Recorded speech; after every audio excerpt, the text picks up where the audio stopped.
Malgré le froid et les sols pauvres, la forêt du Grand Nord constitue avec la forêt amazonienne l'un des deux poumons de notre planète. Stockant 2 fois plus de carbone que l'ensemble des forêts tropicales, elle joue un rôle primordial dans la régulation du climat.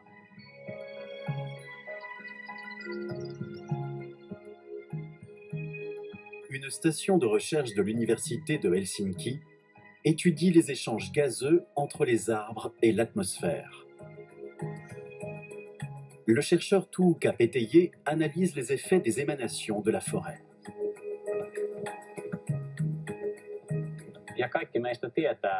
Quand on se promène, on a l'habitude de sentir ces effluves.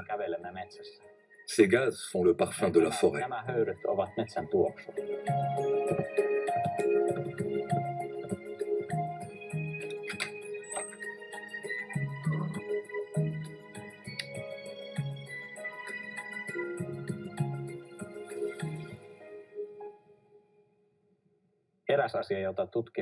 Ici, nous examinons les émissions d'hydrocarbures qui se dégagent de la forêt. Ce qui nous intéresse, c'est leur rôle dans la formation et la croissance des particules fines et l'impact de ces particules sur les noyaux de condensation des nuages.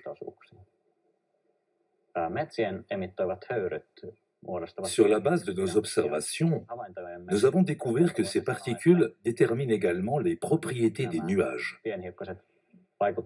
Leur pouvoir réfléchissant, par exemple. C'est important, car plus les nuages sont clairs, plus ils ralentissent le réchauffement climatique.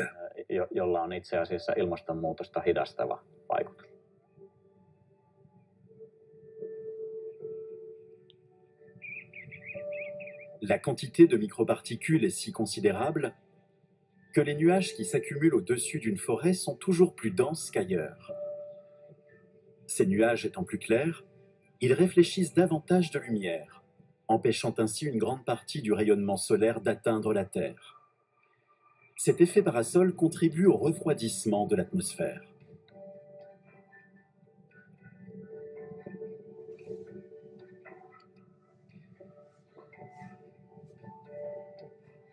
Mais ce phénomène thermique peut s'inverser.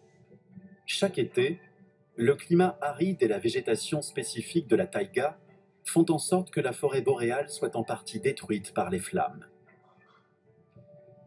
Toutes les plantes de cet écosystème sont adaptées au cycle de feu. Certaines en sont même tributaires pour assurer leur descendance, si bien qu'elles produisent une matière ligneuse facilement inflammable. À chaque espèce, sa stratégie de survie.